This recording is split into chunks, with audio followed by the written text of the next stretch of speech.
Lepo pozdravljeni. Izvršni direktor sem na Gospodarski zbornici, Peter. Pa bom skušal biti v času toliko hiter, da ne bom vzel preveč sila. Ko se ukvarjamo s strategijami, je seveda pomembno vprašanje, da se odločimo za to, ali bomo naše predloge gradili na tem, kar vemo, ali pa na tistem, kar vemo, in se bomo morali še naučiti. In predvsem pri tem, ko gre za naše spretnosti v prihodnje, mislim, da je zelo pomembno, kako bomo prihajali do vseh teh informacij o tem, kar se bo dogajalo v prihodnje na globalnih trgih in kar se bomo morali še naučiti. Zdaj, kaj vemo? Vemo zelo veliko, dokazujejo tudi dosedanje strategije. Vemo, kakšne imamo kadrovske resurse, vemo, kakšna je struktura zaposlenih. Zelo veliko imamo informacij o mednarodnih primerjavah. Imamo, če se navežem na ministra, zelo veliko strategij. Več strategij sem ga jaz razumel, čeprav tega eksplicitno ni povedal, ampak nam je pa dal z mimiko in gestami nekako to vedeti, ali pa saj jaz sem tako vsi to razlagal. Vsakaj jaz ocenujem, da imamo veliko strategij, ki jih ne znamo ali pa nočemo uporabljati. In se bi bal tudi tega in bi skušal tudi sam prispevati k temu, da ne bomo zdaj s to strategijo, ki jo pripravljamo, da višjamo strategijo, ki bo na papirju, ki bo odlična, vendar bo pa med njo in akcijskimi programi potem zelo velik razkorak. Kaj pa ne vemo v tem trenutku in ne znamo še oceniti, kam se stvari peljejo, ne vemo, kako hitro in katero smer se bodo spremenile tehnologije, materiali, procesi, s tem tudi potrebne kompetence ali pa spretnosti. Ne vemo, kako bomo pokrili potrebe po kadrih, ki bomo imeli v prihodnjih 10 letih v Sloveniji.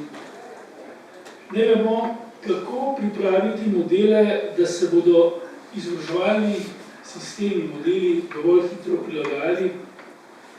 In seveda ne vemo, kako učinkoviteje vključevati starejše v programe izobraževanja. To, kar ste nekateri povedali, zajema, koliko je tistih starejših, ki se ne vključujejo, ki nimajo potrebe, je zaskrbljujoče in strategije na to zaenkrat, kolikor jaz lahko odkrivam svojo dioptrijo, ne dajo odgovorov. Pogledal sem, kaj imamo v Sloveniji in programi, ki jih imamo, so odlično zapisani. Sam nisem dovolj spreten, da bi znal še k temu kaj dodati. Cilji so verjetno taki, da smo nanje lahko tudi ponosni, vsaj kratkoročno, kasneje v tem verjetno poročala tudi Irena, pa vseeno, vsaj pri nas, pri tistih krogih okrog Gospodarske zbornice, ki jih jaz nekako povezujem, je neka zaskrbljenost glede naše dolgoročne usmerjenosti. Zdaj bi ponovil nekaj informacij o tem, kaj so razvojni cilji, kot jih na Gospodarski zbornici gradimo in smo zadovoljni, ker jih prevzemajo tudi kar nekateri ali pa številni vladni predstavniki, moramo dvigniti dodano vrednost. Z vsem spoštovanjem do razprav o minimalni plači, ki je tem trenutku v Sloveniji zelo aktualna, pa o plačah v javnem sektorju, pa tudi v privatnem sektorju. Dokler ne bomo dvignili dodane vrednosti, kot pravimo, bo vse zastonj. In zato smo si mi zadali za cilj 60 000 evrov dodane vrednosti do leta 2025. V zadnjih 10 letih je dodana vrednost kljub temu, da je 3 leta padala, da smo imeli od 9 do 12 izjemno veliko krizo, se je dodana vrednost povečala v Sloveniji za dobrih 10 000 evrov. In verjamemo, da lahko pridemo do 60 000 evrov dodane vrednosti tudi do leta 2025. Seveda, da bomo to dosegali, je potrebno še naprej krepiti izvoz, kjer smo na dobri poti, in s tem bomo povečali tudi povprečno plačo v Sloveniji, s tem zadovoljstvo zaposlenih in s tem tudi minimalno plačo in socialno blaginjo. Pot do teh ciljev pelje preko več vlaganj v razvoj in raziskave. Tukaj v Sloveniji nimamo dobrih rezultatov in nam je lahko nerodno. Kako malo v zadnjih letih vlagamo v raziskave in razvoj, pa niti ne v gospodarstvu, zelo privatnem sektorju. Predvsem država tukaj zelo mačovsko oddelja ta sredstva in tudi ne na pravilen način.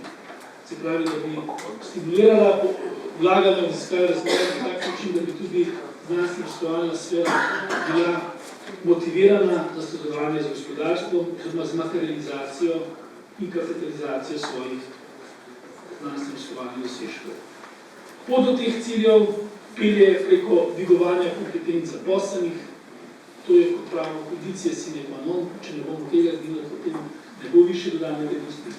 Pot do teh ciljev pelje preko internacionalizacije oziroma mednarodnega poslovanja. Slovenija je tako majhna, da bi morali vsak ukrep, ki ga oblikujemo, ne samo na področju izobraževanja, včasih smo rekli think small first, sedaj preoblikovati v think global first. Se pravi, če ne koristijo neki ukrepi za to, da bomo dvignili globalno konkurenčnost, da bomo lahko več tržili, prodajali po vsem svetu, potem seveda bi morali te ukrepe zamrzniti. Pot do teh ciljev pelje preko pametne države. Ni treba, da mene slišite, kot to govorim. Poglejmo si mednarodne primerjave, ki opozarjajo na to, da je država še vedno premalo fleksibilna, premalo fluidna, premalo dinamična, da je komplicirana in seveda, da ne podpira dovolj tega razvojnega preboja. In nazadnje, to vedno podaljamo, ponovadi na prvem mestu, ampak kakorkoli, če ne bomo imeli konkurenčnega davčnega okolja, potem tudi tega hitrejšega gospodarskega razvoja bomo dosegli. Kje so izzivi za delodajalce, za našo stran? Na prvem mestu poudarjamo nove tehnologije. Te se spominjajo izjemno hitro. Ne samo digitalizacija, ampak industrija 4.0 z internetom stvari, z povsem drugačnimi poslovnimi procesi je izjemno velik razvojni zalogaj za delodajalce. Potem prihaja do več funkcionalnih znanj in fleksibilnosti, do povezovanja različnih profilov. Naš izziv je tudi, da je interes za tehnične poklice v Sloveniji premajhen. Z vsem spoštovanjem pa ne razumeti, kako rečemo to, da je interes za tehnične poklice premajhen, da mislimo ali pa da zahtevamo, da ne bi bilo več tudi humanističnih in družboslovnih znanj, ampak na koncu, ko pogledamo projekcije, bomo ugotovili, da mi svojih potreb v gospodarstvu, trenutno izobrazbeno strukturo ne bomo uspeli pokriti. In naš izziv je tudi seveda nenehno usposabljanje, ampak predvsem oblikovanje posebnih metod, s katerimi zadržimo motivacijo tudi pri starejših. Če tukaj takoj poudarjam in počrtam, ko vidimo, kakšne programe izvajamo, vidimo, da jih izvajamo na nepravi način. Nekoga, ki ni dosegal ustreznega zaključka svoje izobrazbe po 10-20 letih, ne bomo več v iste metode usposabljanja in izobraževanja uspeli motivirati, da se bo vključil. Tudi tu vidimo razlog za to, zakaj je tako velik del starejših prepričan, da ne potrebujejo ali pa da se ne želijo usposabljati in izobraževati. Zato, ker jim nismo prilagodili metod, s katerimi bi se oni lahko čutili koristne in predvsem tudi, da bi računali na uspeh. Opozarjamo na bistveno drugačne spremenjene kompetence, ki se bodo zahtevale, do katerih bo prihajalo v naslednjih letih. Na področju teoretičnih in strokovnih znanj, na področju podjetniških znanj, na področju digitalnih znanj, na področju sodelovanja in komuniciranja in na področju ročnih spretnosti. Zadaj boste tole mogoče malce slabše videli, ampak za osnovno šolo, za srednjo šolo in za višjo in široko, se pravi za terciarno izobrazbo, smo znotraj gospodarske zbornice naredili v sodelovanju tudi z Eurošambrom v Bruslju, katerega člani smo, to je Združenje evropskih zbornic, naše ocene, kako se bodo te kompetence v naslednjih 7 letih do leta 2025 v gospodarstvu spremenile. No, recimo, delež potreb po zaposlenih z osnovno šolo bo iz 11% padel na slabih 7%, ampak tudi znotraj tega se bodo te kompetence bistveno spremenile. Na področju srednjega šolstva bomo prišli iz 62% na 55% po naših ocenah, ampak tudi tukaj se bodo te kompetence precej spremenile. Ravno tako je seveda pri terciarnem izobraževanju. Se pravi, seveda naraščajo potrebe po višjih stopnjah izobraženosti, ampak znotraj vsake skupine pa naraščajo tudi potrebe po drugačnih znanjih. Manj je te osnovne potrebe po teoretičnih in strokovnih znanjih, vidite, da naraščajo digitalne spretnosti oziroma kompetence in da se zelo upada delež ročnih spretnosti.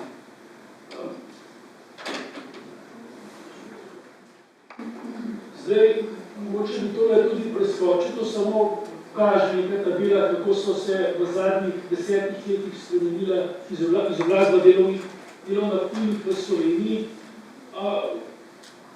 Še vseeno bi pa poudaril, da se mogoče preveč favorizira terciarno izobraževanje. Mi bomo še desetletja potrebovali ustrezno usposobljene kadre, predvsem srednjošolsko izobrazbo. Tukaj za ponazoritev tega povem, v zadnjih časih smo bili na večjih teh okroglih mizah, kjer so zelo poudarjali terciarno. Mi bomo tehnične kadre, poklicno izobražene strokovnjake potrebovali v nezmanjšanem obsegu še kar dolgo časa in zato mislim, da je potrebno temu delu poklicnega tehničnega izobraževanja tudi vajeništvo v tem kontekstu dajati več pozornosti. Zdaj pa demografskih trendih bi upozoril na tisto, kar so že pri predhodnem slajdu. Sem pa šel prehiter, kakorkoli hotel sem samo povedati, da je dejansko v našem gospodarstvu struktura zaposlenih še vedno takšna, da bomo v naslednjih 10 letih imeli veliko potreb v tem srednješolskem, pa tudi po nižjem izobraženem kadru in da zaradi tega vpis na vse oblike izobraževanja ni v tem trenutku odgovarjajoč, oziroma da lahko pričakujemo, da bodo generacije imeli še naprej velike težave pri zaposlovanju. Da bomo imeli veliko strukturne brezposelnosti in da bomo potrebovali dodatne potrebe aktivne politike zaposlovanja, zato da bomo to strukturno brezposelnost zmanjšali. Zdaj, kateri so recepti? Jaz sem tako ambiciozno napovedal, da bomo govorili o receptih za izobraževanje odraslih na trgu dela. Ta delovna skupina, ki je pripravljala Federalno Evropsko komisijo, o kateri smo danes že nekaj slišali, je pripravila zelo dobra izhodišča. Jaz nisem dovolj moder, konec koncev, tudi sam sem pri nekaterih teh delavnicah sodeloval, da bi lahko še kaj pametnega dodal na tem splošnem nivoju. Imamo torej dokumente, imamo torej strokovne usmeritve in imamo mednarodne primerjave, na podlagi katerega lahko gradimo sistem tudi v prihodnje. Zdaj, kakšne so pa prakse v podjetjih?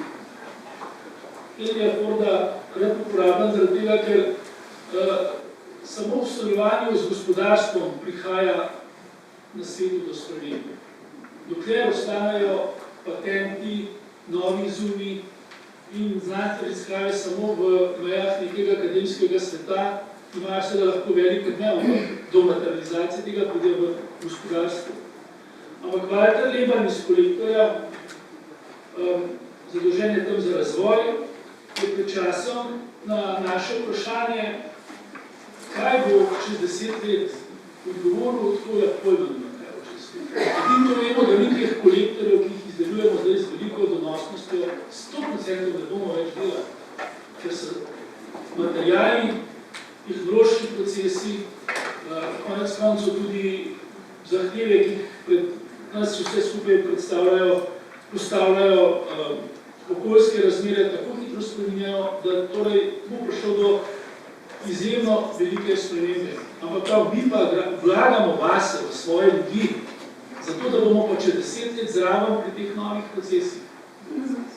In seveda naš izziv je ugotoviti, kaj bo to čez 10 let. Kako bi lahko mi področje izobraževanja, usposabljanja že danes gradili za to, da bomo čez 10 let, pa že prej seveda zraven vseh teh tehnoloških spremembah. Mi smo tudi v sodelovanju s podporo določenih evropskih projektov preko ministrstev v preteklih letih imeli kar nekaj teh panožnih kompetenčnih modelov, v okviru katerih smo raziskovali, kakšni so razvojni trendi, kot rečeno na področju materialov, na področju novih procesnih tehnologij, digitalizacije in podobno. In prišli do nekih kompetenčnih opisov kompetenc viden na podlagi, torej ne samo mnenj v podjetjih, ampak tudi tega, kar smo lahko videli, da se razvija v našem poslovnem okolju. Znotraj gospodarske zbornice imamo vrsto teh panožnih združenj zbornic, ki so del teh evropskih konfederacij, recimo CEFIC na področju kemije ali pa Orgaline, kjer je na področju elektroindustrije zelo močan in tako naprej. Skratka, znotraj teh konfederacij potekajo zelo strokovne delavnice, v katerih povezujejo akademski svet in predvsem predstavnike teh podjetij o tem, kakšne bodo potrebne kompetence v prihodnjih 5 do 7 letih. In vlagajo v tovrstne raziskave in priprave modelov zelo veliko sredstev. Jaz si želim, da bomo tudi nadaljevali v Sloveniji s tem, da bomo iskali torej, te kompetence, profile in zahtevnosti, ki bomo potrebovali v Sloveniji v naslednjih letih še naprej, da se nam bo zdaj to ostalo.